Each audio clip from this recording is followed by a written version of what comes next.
stage. Well, here we go again. Game number 2 in the 2018 World Championship. We're already seeing changes come in as Fnatic is saying, you know what? Ning's got a Camille reputation for a reason. Let's not play against that one here again. LeBlanc and Aatrox also going to be banned as they were in game number 1. IG taking the Victor and the Akali off the table. See if the Rakan ban comes in once again from IG to try to dissuade Xayah Rakan, and it does. So IG, no changes on the ban sides. First big status for Fnatic will be interesting to track. Very unlikely to be the Kai'Sa, even though JackeyLove had a very good game on it in game number 1. There's a lot of flex picks available. There is also the Alistar. They will look over Alistar. This time they're going to first pick the Urgot that they looked over to the second round in game number 1. It's still a flex pick. It could still go either top lane or mid lane. You don't know for sure. And Bwipo did manage to grab himself a couple of nice fears beyond death in game number 1. Unfortunately, they were so far behind, it honestly didn't make them fear beyond much more than a brief inconvenience. But we'll see how that may change here in game number 2 as Invictus Gaming look to be going for the Alistar yet again. If I'm IG, I always take the Alistar to try to, again, have that soft answer to a Sivir that we know that Rekkles likes to default to. I wonder about the Aurelia that's still available in this game. The Shy hasn't played it at this tournament, but it does fall into his wheelhouse very effortlessly. Alistar does a really big part in controlling the bottom lane, whether you wanted to go with the scaling marksman or if you wanted to go with an early game and try and use him offensively to set up kills. So definitely remaining versatile here. And we have the takeaway. Now it will be Invictus Gaming piloting the Aurelia. I always love it when one team beats another team on a pick and then drafts it against them the very next game. It's almost like a let me show you how this is supposed to be done kind of pick. And it might even be a reverse matchup depending on if IG want to ban away something like the Lissandra. Of course, flexibility for the Aurelia to go top lane.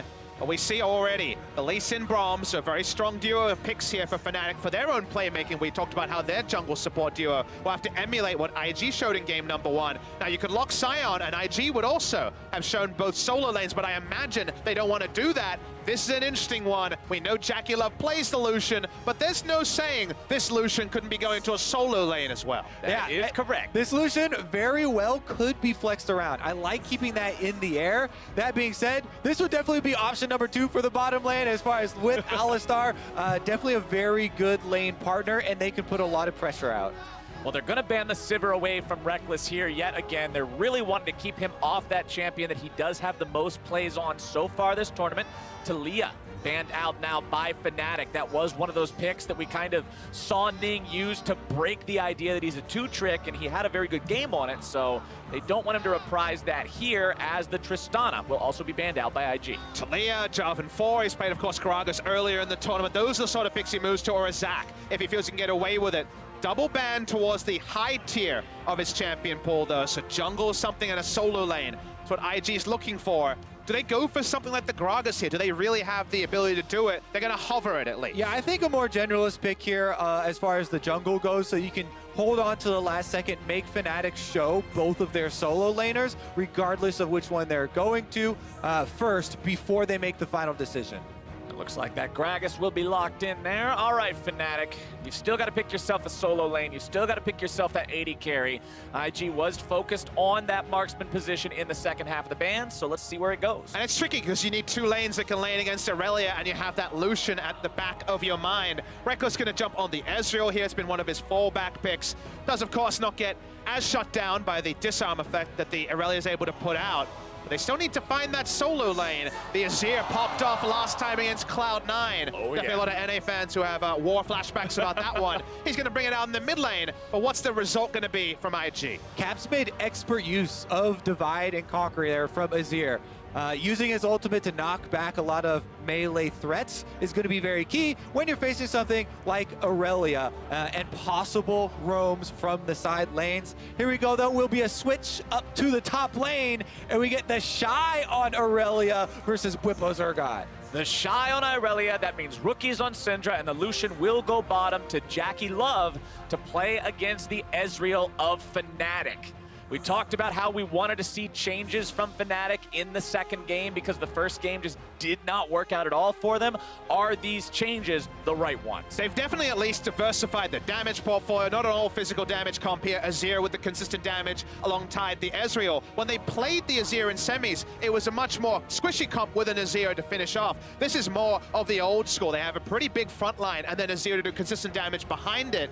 I'm loving the rookie Syndra here though, because if he's able to force Azir back, Syndra has a great matchup into Azir. Azir's really only way to use his ultimate is to go in aggressively. And if Caps can actually pull off the duo plays with Broxah, that might be one way to subvert what is a bit of a painful early laning phase for the Azir. Plus, because of that lane swap with Aurelia now going top, we have a very different game. These lanes are so much more volatile than the Urgot versus Sion. Aurelia definitely could depend much more on that jungle pressure, and we could see more action there.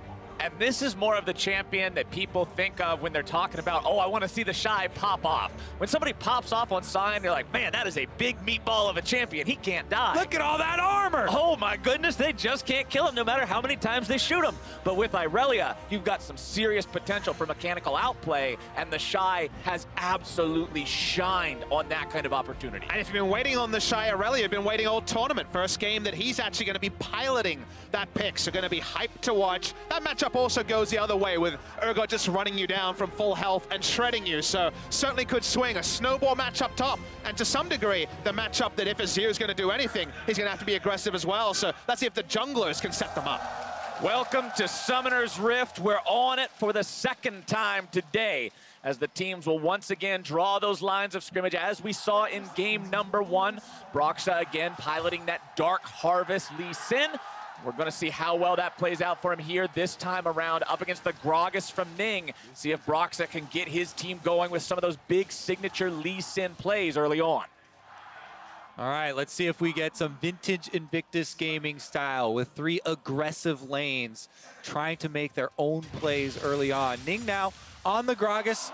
You have a couple options. It is a Predator champion, so early clearing and trying to get early boots to back and then go for a big gank with that cooldown is a very, very strong strategy. We've also seen earlier routes and surprise movements from them to try and catch solo laners off guard and really get the lead in summoner spells. Again, you're not bound to going for that kind of full clear by your boots. You can also try to subvert expectations and make some plays. And what I'd like to see from this game, if I'm going to be greedy and try to kind of hope for something or prophesize something, is Fnatic actually getting some real counter punches in. Because if it was a boxing match in game 1, it was a very one-sided one. IG, their bread and butter in that big run over domestically, where they went basically undefeated in regular season and spring and summer, only one best-of-3 loss in each, was the fact that from ahead, they are just so oppressive, winning lanes in a jungler that can take advantage of that. From behind, that's when they've looked much more susceptible. Didn't fall behind in game number 1. Like we said in game number 1, it was a very different look for Fnatic as well, a team that has, throughout the course of this tournament, almost always been significantly far ahead, and we'll see what they can do now that things have been reset. We're back to that even point. Can they get themselves to that major lead again? Yeah, I think the first site to fight over is, again, bringing it back to the river because the roaming of the supports and junglers has been so important. And the control wards that were purchased very early on in game number 1 by Invictus Gaming definitely paid for themselves and allowed them to really get a hold on the opener. Here we go, though. The Shy pushed up fairly close to the top turret, and he doesn't actually have defensive vision down for himself. So Broxah, and just the threat of Broxah, now making him play off the wave. Ning does manage to clear himself 3 camps, go right back to base, get himself a nice pair of shoes, and now he can utilize the Keystone, get out onto the map and make those ganks happen as mid lane, Rookie and Caps trade back and forth here just a little bit. But last time around, we saw IG get themselves to a point where they were so scary strong by the time Fnatic got to try to team fight them, Fnatic couldn't do anything. And although Fnatic has had some pretty big performances from everyone, the consistent thing about this team is how they play together, how they move as a squad, and we'll see if they can make that happen here in game number 2 as Broxah tries to go in, but a nice Scatter the Weak comes out from Rookie to make sure they won't find any more of his health bar. No Scatter the Weaks are the Rookie special. He was blind picking this champion, a bit out of meta in the second half of summer season, winning against Yasuo, winning against comfortable matchups for the Syndra. This is ultra comfort for him, and this is very much the sort of game where if they can take it down, this might might just break open the series, so I like him going to Ultra Comfort in a good matchup for Syndra. Both of these mid laners selecting defensive summoner spells for their second summoner spell as well, with the barrier for Caps and heal for Rookie. So the junglers do not want to get baited under turrets, looking for that first blood. Ning now making his own pass and dropping his control ward through the river, trying to allow the subsequent version. It's been a very risk-averse path from Ning. He gave up both scuttles to start the game, wasn't looking for any skirmishes, so very much just trying to keep himself relevant. Lane's in a good spot for him. JackeyLove trying to control. Here you can see a bit of a CS lead just because Lucian does have the ability to trade and push the wave unless Ezreal really gets the game going at level 1 with his Q. Yeah, Rekkles will be fine, just hanging back, farming up a little bit here, and especially with Infernal Drake being the first Elemental Drake this time around, I hope we get to see a bit more early action than we saw in the previous game. I mean, these two teams, you guys already talked about how they have the highest champion kills per minute. They're also just two teams that have really fast game times. These guys close out games very quickly. Once they get Barons, it's often only a few minutes afterwards that they win the game, as we saw in game number 1. But top side is going to be Bwipo, being on the worst end of a trade here as Ning makes his way into the lane, looking to find the gank. Flash into the body slam, into the damage, into the kill, into the first blood for IG. And Ning again, able to have an early game impact here. Makes very good use of those Predator boots right up the river into the top lane, getting Summoner Spell Flash from Bwipo as well. This is great punishment. The timing there to call the jungler, the duo coming in as Bwipo's trying to push in the wave. You know he wants to get greedy, push out this wave in an awkward spot for the Urgot. When the reverse was true, the Shy was just fine. This time, when the Fnatic top laner is pushed up, Ning comes in, the body slam flash is perfect, and Bwipo nowhere to run.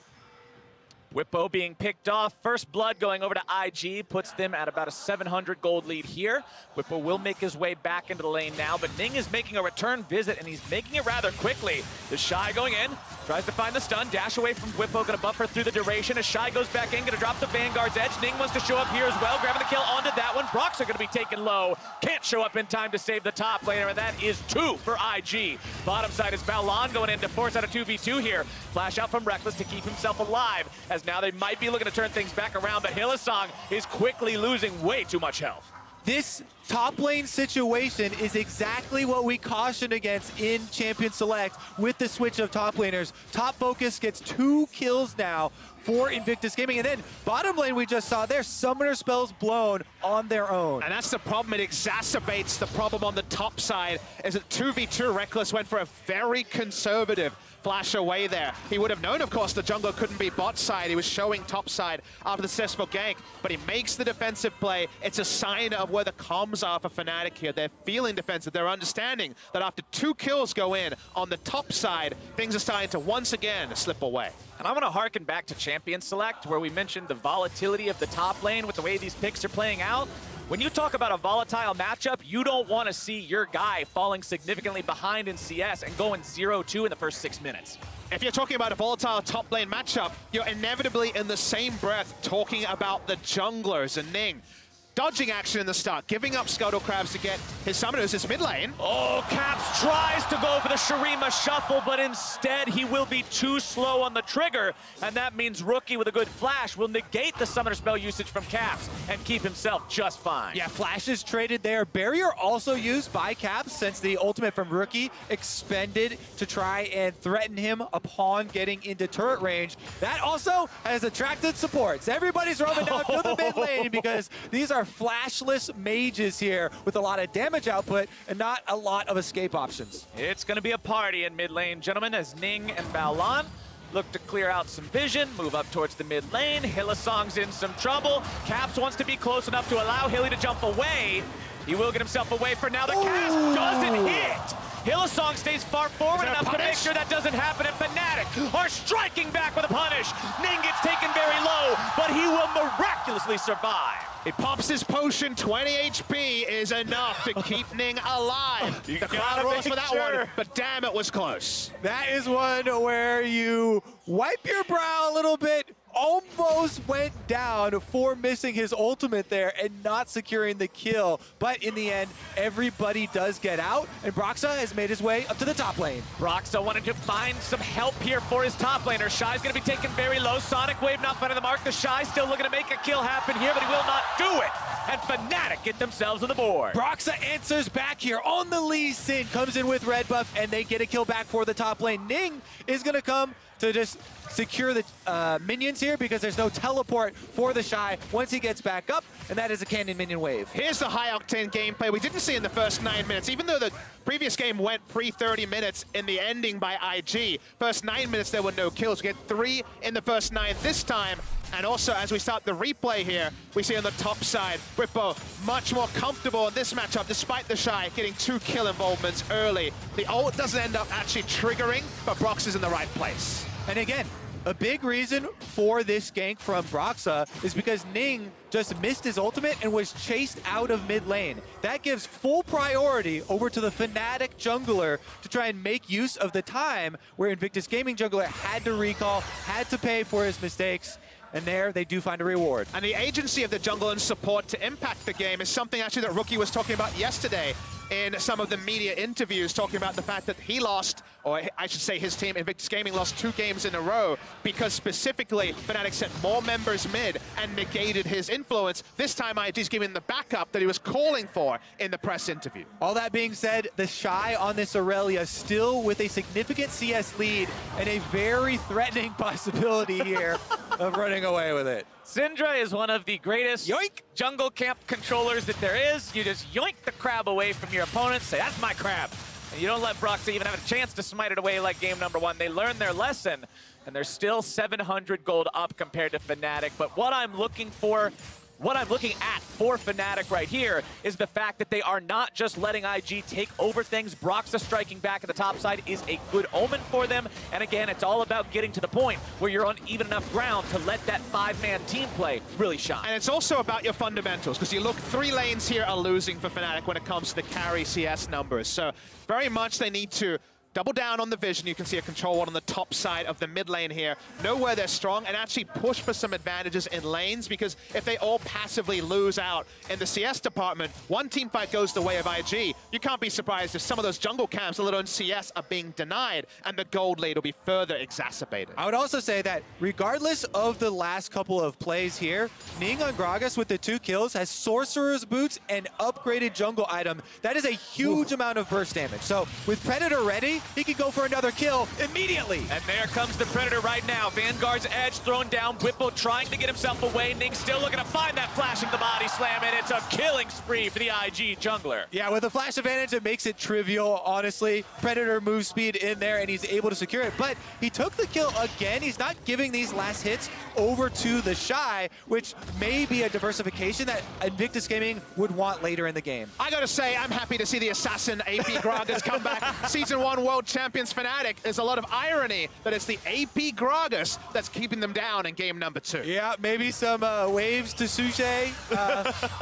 For 7 years ago. He does have a trump card in his inventory, and that is the stopwatch. So even though it's very squishy on the Gragas, you can fully commit and have that stasis to rely upon. But the full commitment is happening on the bot side as Hylissang trying to make something happen. They're understanding they can't lose pop and butters. Here we go. And JackeyLove is going to be taken very low now. Ignite coming down. Jackie having to flash away to keep himself alive, and it's Hylissang who's now in some real danger. Balon pops the ulti, looking to go forward yet again. Calling coming out. Rekkles trying to absorb the shot. You let one bullet go through, and your support dies. Rekkles is able to block them, and Hylissang stays alive. Pro status for Rekkles definitely is confirmed on that particular play. Issue we're seeing, though, is Fnatic understand that if Ning is getting successful ganks top side, they're trying to have some presence bot side.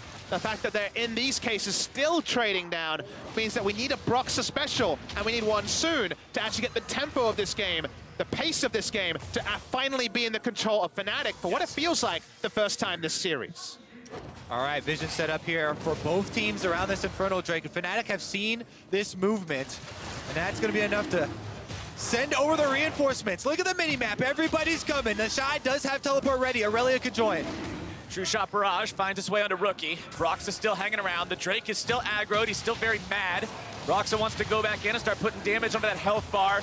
Ning's still around as well. It's going to be a smite fight for the objective.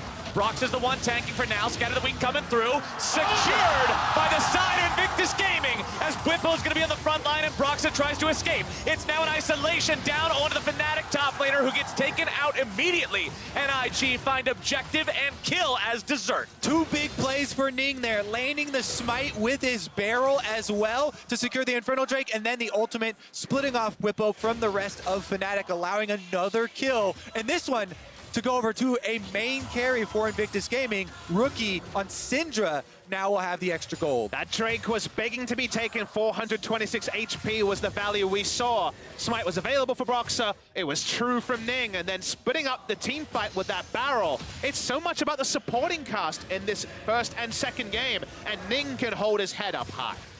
Bottom lane, Fnatic's turret has taken a beating. Let's take another look, though. Acer Predator replay at how the Infernal Drake went down. And this Infernal is at least a, well, later on we can come back moment for Fnatic. Even though they have agency over the pit, they lose it out, and the cask here is on point. Yep, able to knock even the tankiest member into the rest of his team to allow very quick work of. And that puts IG in a spot where, once again, they are over 2,000 gold ahead. They've got bonus stat scaling in the form of the Infernal Drake. And as I was saying, that bottom lane turret for Fnatic, a strong breeze will knock that thing over. And this is really important to have this confidence building for Ning. I was talking to Yamamoto Cannon after some review where we saw the group stage games, quite a lot of Gragas mistakes. However, he said that in the scrimmages that they had versus Invictus Gaming, Ning's Gragas was amazing and put out a lot of highlight plays. So we can definitely see both sides of the coin. And right now, he's on the move again already. This top camp. Bwipo in some trouble once more. This has happened so many times. It's feeling like deja vu at this point, but the Shy will finally grab a kill for himself, and IG are relentless. And we're seeing regular season IG flex on the World Final stage. Seeing them try to push up in the mid lane here at Fnatic, but we can see IG coming to punish. Broxah in some trouble, trying to get himself away, but a very nice scatter of the week will take him so dangerously low, and Jackie Love will pick up a free 300 gold. This is the IG that did not show themselves against Fnatic. This is the IG that was always there in theory, but in practice, in one of these matches, in a must-win best-of-5, would often go missing. IG are firing on every cylinder, and it's 5 members strong as mid lane. Rookie in some trouble. Hylissang trying to come in and make sure they can find the kill here. One more shot will do it, and Caps takes him down. That is a very important gold for the Azir. This is one of the big scaling champions, but can he get out? It's not him they're worried about. It should be that support. The Emperor's Divide gonna keep him alive for now, and it's a double kill over to Ning. The Vanguard's edge will completely cut them down. Ning with the double dunk gets them both with the combination. 5 kills on this Gragas now. You thought he had a lot of damage before. He's gonna continue. Hingman, keep building that AP, keep going for the burst, because you're just being a fight decider rather than a facilitator on your own. Let's take another look at how they did it here, starting with the play onto Rookie. We watched Caps at the start of this fight. He doesn't actually get the Streamer Shuffle play at the start. Flashes over. He will be able to register the kill on Rookie. Holds his ult for later. Very good flash there from Caps, getting around the model of Gragas. But now he's going to try and defend Hylissang. You see the ultimate come out, but the Shy on Aurelia has already cut behind. He flashes in just to get an assist. Ning already had taken care of business. That is just so hard to deal with when they can burst you like that. What in the world are you gonna do about it? And look at the inventory, gentlemen. You can see the Oblivion Orb for Ning. More magic penetration on this Gragas. You can already see the no magic mantles also coming into Fnatic inventory here. They're really worried about that possibility of damage output. The problem is that the Shy on Aurelia here, it's going to be physical damage. Trinity Force has been completed, and Aurelia had such a strong top lane for the majority of this game, because that's where Ning was going to get a lot of his kills, that there are going to be threats for dives and burst damage on both sides. And let's not forget about Jackie doing physical damage as well. There's so much threat on the side of IG, and they're moving over over into the Baron. How do you itemize against burst magic damage, have very strong physical damage, and have damage of your own? At this point in the game, you don't if you're Fnatic. That is the cost here. It's going to have to be conservative positioning. Even if you're Reckless, who usually at 2 items, is going to be at least able to shrug off some physical damage. So that's why Fnatic will be second to basically every brush, because they have burst engage everywhere to respect. And with that Rift Herald summoned, IG want to once again open up this map. Shelly summoned up, looking for that tier 1 here in the mid lane. They've got everybody backing her up. Whippo's gonna try to clear away the minions. True Shot Barrage makes its way through. The Shy's coming around from behind. Drops 1 blade for the stun, thinking about going in even further. Instead, gonna back away. Scatter the Weak finding its way onto Caps, who does get himself further back. Calling gonna be used now by Jackie. They won't find much more. IG just want to disengage this one. Whippo continuing to try to chase. Balong going to be taken down about half, but here comes the counterattack going through now. Whippo taken very low. Jackie Love looking to find the damage, has the auto attacks. That's the first kill of the fight. Shy still looking to find someone else. Won't be able to land the stun, as now it's Rookie, who will scatter the Weak to the wind as a double kill for Jackie. Signals no chance for Fnatic. Broxah and Hylissang will run away into the bottom lane, but Ning is in hot pursuit. He finds a hit on a Broxah, who gets himself away underneath the turret, but will it be enough in time? The Shy continues, the stun is down, the double kill is through, and Invictus Gaming are annihilating Fnatic. This is the Invictus Gaming that went 34-2 in the LPL, made the finals, and they are making game number 2 look like it's gonna go the same way as game number 1 with another Infernal Drake. And no one is lost in the shuffle. This is not a solo lane carry. This is a flying V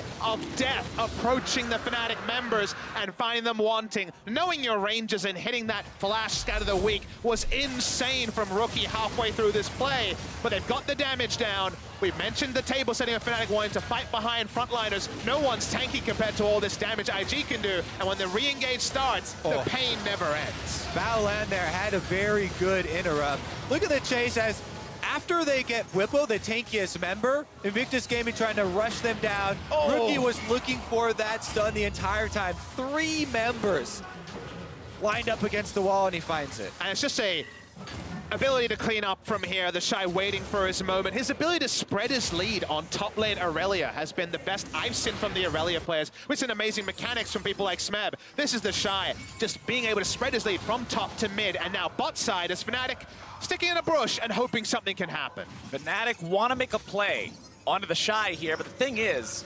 IG has backup hanging around as well, and it looks like nothing's going to happen. Let me tell you, the Fnatic brush, you know, brought into existence by... Very treacherous. Yeah, also by the previous Fnatic teams that were able to do so well at the World Championship. And this is the point in the game where teams turn to strategies like the Fnatic brush. When you're down so heavily in gold, You have to. You're facing incredible odds here, and you have to look for, you know, those brush with control wards and try and find a sneak play to get some kills back for yourself. And Fnatic are trying to find magic resist. They're trying to deal with now Titanic Hydra Jerome's Fist done after the Trinity Force on the Shy. IG flexing in terms of items, and everyone can push up, and there's level leads, there's item leads, and the control ward line from Fnatic is getting shallower and shallower as IG strangle out the map. We start to think, you know, with Whippo being 0-6 in this game due to the top lane camp, Fnatic do have Soaz, a veteran, on the bench. When we talk about possible champion changes, as Shy threatens to dive him again, but there may be even roster moves. Stun comes down into Hylissang. Over the wall goes Balan. Won't find anything else on that one. Whippo not getting the ultimate down on the Shy, but the damage onto Broxah is huge. Will not be enough, and a nice shutdown goes the way of Whippo. Whippo finally getting some gold for himself here on the Urgot, finds the kill onto the Shy, puts a stop to Invictus Gaming pressure for now. Desperately needed, doesn't manage to claw back much of the gold lead that we can see the Shy is wearing on his pick. About 2,600 gold is the lead for the Aurelia. Again, Fnatic just want to find a way to control some territory in all of our prep, in all previous games, they just never were blown open. They'd always stay competitive and have a counter punch on the map when the other team made a good play. Issue here is we consistently seen a top lane or a mid lane camp go successfully for IG, but also the side lanes that aren't being affected by the jungler also falling down. Even though it is a small win for Fnatic, it is exactly what they want. You see that little dent? That's the dent of hope. That's a significant in the dent. red graph, that is what you have to do, step by step. If you're gonna make an epic comeback like this in one of these games, Fnatic need to buy time, and they've bought a little bit. Broxah with that play, trying to help out Bwipo. I hope they've got a lot of money stored up on their time credit card, Kobe, because you are not in a spot where this is going to be a game you come back from very swiftly. They will have to really dig in, entrench themselves, and hold out for a while to come back in this one. The Shy continues to just be a massive threat here in the split push situation. The stopwatch has still never been needed by Ning. Pointing that out because I know you mentioned the item earlier. He's never needed the stasis just yet. You can see it also having been purchased for the Shy, so he can dive in with impunity. Over on the side of Fnatic, you've got the Banshee's Veil for Caps to prevent some of that pick-off potential from a stray Gragas barrel. But this is still a very troubling situation as Hylissang lets out the Glacial Fissure. Bellon still looking for the opportunity to maybe make something happen. Does have the flash up and available here for the Alistar. IG still not afraid, moving into Fnatic territory, clearing out the wards. Rookie throws the orb over the wall, but not going to find a whole lot with that one just yet. IG continuing to sweep and remove that vision as they make their way back into the mid lane. Rookie picks up some farm, and this team knows how far ahead they are. And they want to be able to use these long-range pick tools that they have at their disposal. Ning, the 505 Gragas with Flash, can initiate on any member that steps out of line. In addition to Rookie, laser-targeted Syndra stuns. There's so many things that make it difficult to navigate through Summoner's Rift for Fnatic, and IG are starting it out. IG starting up the Baron, but Fnatic have vision over the pit. This is your chance to come back into the game if you're Fnatic, if you can punish this and make some kind of a play. But at the same time, it's the Shy on the flank, and you've got to respect how strong that flank could be. IG will be stopped for now. Fnatic happy to do that, but they still have to find some way back into this game. Very smart from IG because they were pushing in and understanding that Fnatic have good wave clear, that is happy to hang under inner turrets and just wave clear and hope that items come later. Just inject some gold in what is currently 39,000 gold for Fnatic. If they can keep it this game state at 50, 55, 60, then Azir will definitely have a lot more threat behind him. The only way you can actually draw the turtle away from the side of Fnatic is to force them to come to Baron. There was a very nice ward placed earlier that I imagine IG wasn't expecting, but you just go back, buy your control wards, and recreate a situation where there's multiple pushing waves and so much Baron threat from IG. Meanwhile, for the underdogs here, Fnatic, they are doing the necessary work to give themselves the possibility of coming back in the game. They put a ton of vision and expended all of their wards around Baron right now to give them a little bit more information as far as when Invictus Gaming are going to pull that trigger. I mean, this is a team that coming into the finals had been down a total of 5 games at 20 minutes so far at Worlds, and they had still won 3 out of those 5, despite being behind at 20. Now they've been behind 2 games in a row, and the Shy is looking to make that even more extreme. Going in for the solo kill onto Bwipo, missing the Vanguard's edge means the Urgot will get away for now, but another stun comes down. The Shy continues to find the damage. The culling goes out, and JackeyLove shows up just to make it a sure thing, as Baron will be started up by Fnatic, seeing IG in the bottom part of the map. We'll see if IG can respond to this. Hylissang's going to be caught out, and the damage is more than enough. Rookie grabs the freebie onto him. Broxah and Fnatic need to take down the Baron. It is going to be ultimately secured by Broxah as Rookie goes into the pit to pick up one. Won't be able to find the second. Shut down over to Fnatic. Cap mowed down by the Shy and Ning. As now Broxah's in some trouble over the wall goes the Alistar. And Fnatic will be aced as Jackie's in the base. And they're looking to end it right here. And that is a huge, huge sweep for Invictus Gaming. JackeyLove will take down the inhibitor turret. He's going to take down the inhibitor, and the death timer's ticking away, meaning that Bwipo and Hylissang will be the 2 to try and save the game. Oh, but mid lane, they're looking for that second lane of triumph and destruction. Death timers for Fnatic, still short enough that they can get the top laner and the support back alive to stop it. But IG completely dismantle the Baron play despite Fnatic making their move. These are sort of reactive plays from Fnatic that worked so well when they were 2,000 to 3,000 gold down in those few games where they fell behind. But this far down, they can't kill the Baron fast enough to be able to get out. At this point, it's only a gold Baron here because they're not going to be able to wear any buffs. The top laner already dead. 4 members go down as well. The game may not end, but important to realize that this is the sort of call that worked for Fnatic so well in their road to the final, but did not work because of how the early game has gone for IG. I have so much respect for Fnatic for making that call. You don't win by sitting in your base and waiting for them to take everything all over the map. That was one avenue to get back in. It did not work, but sometimes you have to make those decisions. I think the only way to show respect to the Shy's Aurelia at this point is to maybe not enter lane near him, because every time a minion wave comes in, just give me he the map. sees it as multiple gap closers to get another solo kill. So around the Aurelia, that's pretty tricky. Pushing up, they don't have the vision to be able to do that, and that just means that Goldie is going to inch further and further ahead for IG. It does feel like you have to have multiple members trailing behind you if you step into the same lane as the Shy right now. How many, Kobe? Because I don't think 2 is Probably enough. about 5. Well, you would need some with shields, because even if you have multiple members, Aurelia still has the burst damage to possibly take someone down with them that you have to be very careful with. Anyways, though, we have the inhibitor down on bottom. That means super minions working for Invictus Gaming there while they continue the siege on top side. Fnatic will continue trying to hold the line top side. The Azir is scaling. 3 items completed. Banshee's Veil, Nashor's Tooth, Liandry's Torment. But the question is it enough? Iceborne, Muramana, and Blade of the Ruined King also completed over onto Reckless. But the Ezreal is not one of those huge cannons of a carry like you get when you think of a Xayah or a Kai'Sa. And Fnatic now find themselves once again more than 10,000 gold behind, ready to make the impossible defense. Finding a little bit of damage there on the Ning. Hylissang trying to get himself back to safety. Balan once again always looking on the front, always looking to make those plays. The Shy will continue to provide split push threat there mid, as the super minions will do the same thing bottom. Stun comes down through Scatter the Weak onto Hilly, and Fnatic will continue to hold the line. IG are just firing off everything right now, moving themselves up towards that tier 3 turret. JackeyLove taking a little bit of damage, but honestly nothing to really write home about. IG moving themselves back over to mid lane now. As the wave moves up, the bottom lane will collide into the Nexus turrets, and it means Fnatic cannot defend.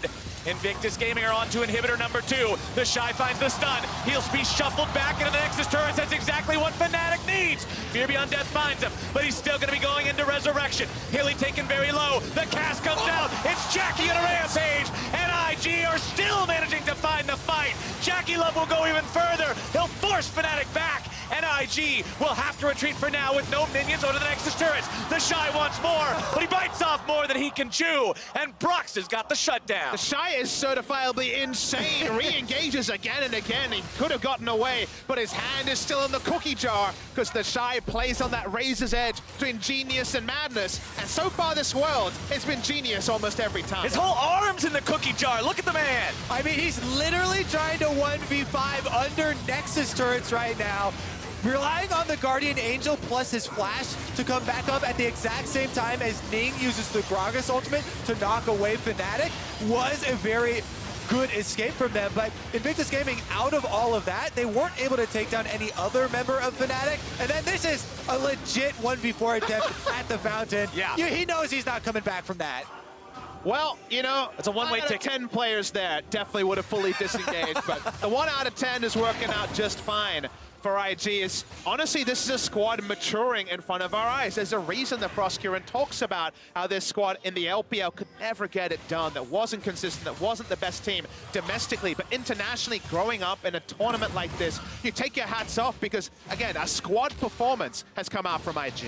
And we think about even the history of Invictus Gaming as an entire organization. Going way older than the LPL. Older than the LPL itself, and yet they only even made the finals a couple of times. Twice. This year was one of those years, and it was off the back of great individual talents. We are seeing the individual talent show up here on the big stage, and they're looking at a very good... Oh! Caps is going to be nearly killed instantly. Forget the nearly. It's unstoppable for JackeyLove.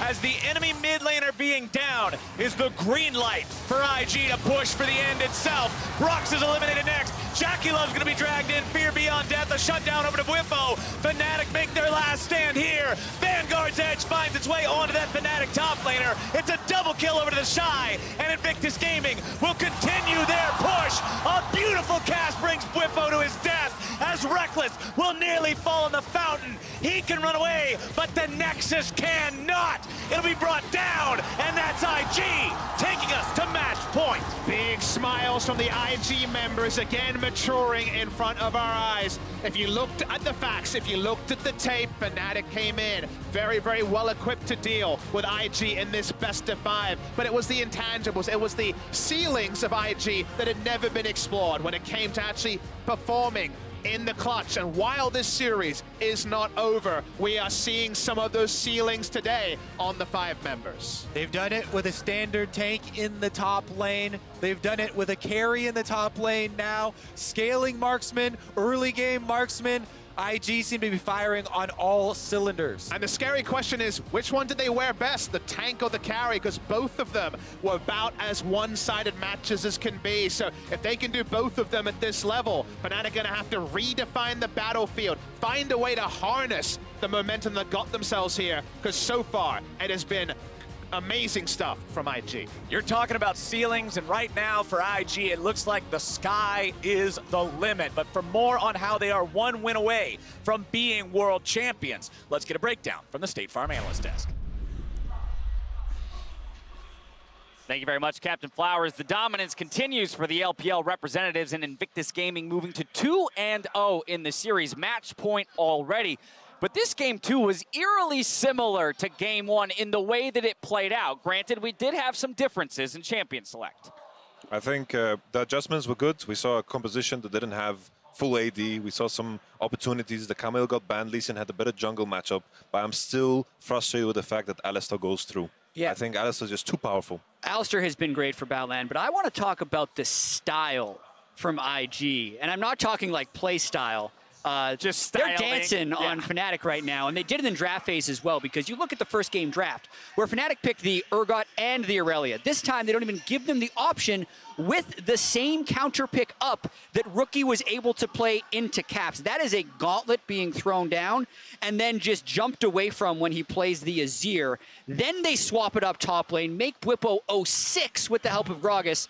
And the Shy, you couldn't get him out of the enemy Nexus that game. He just decided to keep going back there. Yeah, he threw a couple kills back, but he had the ground to give in that sense. Game 1, all about the attention to the mid lane. Game 2, all about the attention to the top lane. And you really have to look at Ning as well. I understand that, you have the individual members that are really stepping up. The Shy and Rookie still doing that picture-perfect performance. But Ning, this is the guy who in 2017 was supposed to be the best jungler in China behind Kandi. 2018, he falls back a little bit. He has too much variance right now, but he's returning to that 2017 form. This is a guy who was an ADC main. He is a role swap into jungle for Invictus Game. Ming from RNG, that's who he used to play alongside. 3 kills in the first 15 minutes. I think he had 7 or something kills for the game. Deathless throughout. I mean, one-shotting 2 people at a time. Best game he's had at this tournament. I mean, look at these CSD numbers at 15. Just it continues to tell the story of dominance across the board for IG. That rolls into, of course, another global objective contested by Fnatic, and they lose it out to IG along with the fight to follow. Yeah, this was...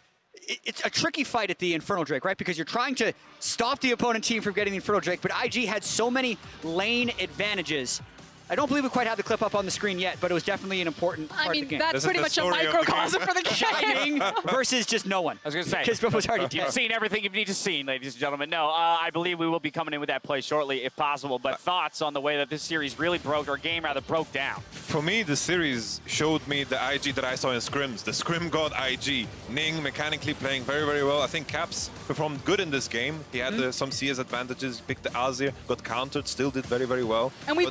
Oh, go. I think I'm just shocked by how IG is playing, because all of their weaknesses, all the strengths we talk about Fnatic is exactly what IG is showing. They are versatile. They're making the plays all across the map. They're playing as a unit, and it's beautiful. And IG have always had this reputation of being scrim gods for years. Them and Snake Esports from the LPL, but they've never been able to turn that scrim god into the best of fives when it counts. And now for, again, what Papa Smithy said, just echoing the sentiment, you are watching a team mature before your eyes in the most important match of their lives. Yeah, shiny things in the side. Don't watch the Shy miss the ultimate, because he still makes a big play at the end of this. And this is the type of confidence that I was worried IG wasn't going to pull out in the World Final, right? Dashing in between two turrets when the outermost turret is still alive. Look where IG is in relation to the turrets. And you saw it against KT, Game 5. Rookie doesn't buy items. You saw Invictus Gaming have those shaky hands, have that confidence issue come to them. A couple things I want to talk about.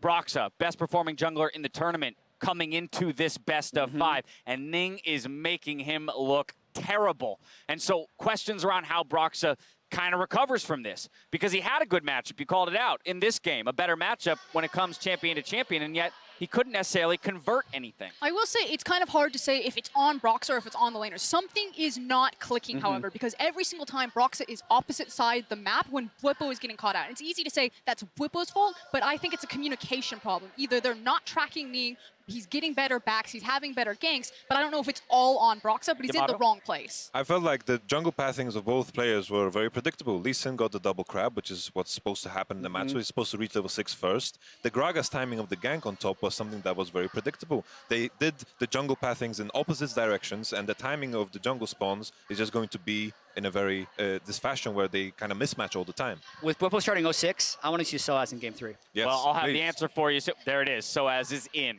What's But before we talk about Game 3 and match point for IG, we have to recognize Ning once again for MasterCard Player of the Game. 2 in a row already. This is a guy who we've been waiting for him to step up into that spotlight and be the carry, be that glue for those solo laners to really get ahead. And don't let this rewrite history. The last time Ning faced Broxah, he was firmly put in his place. It was Ning that kind of walked from bases Xin Zhao right into Fnatic's hand and fed. It was Broxah that was kicking him in the face as Lee Sin. So for Ning to then just switch it up looks beautiful. All right, so here we go. Fnatic on red side. Soaz coming in. What's the answer? Backs against the wall. Got to put 3 together in a row. Yamato.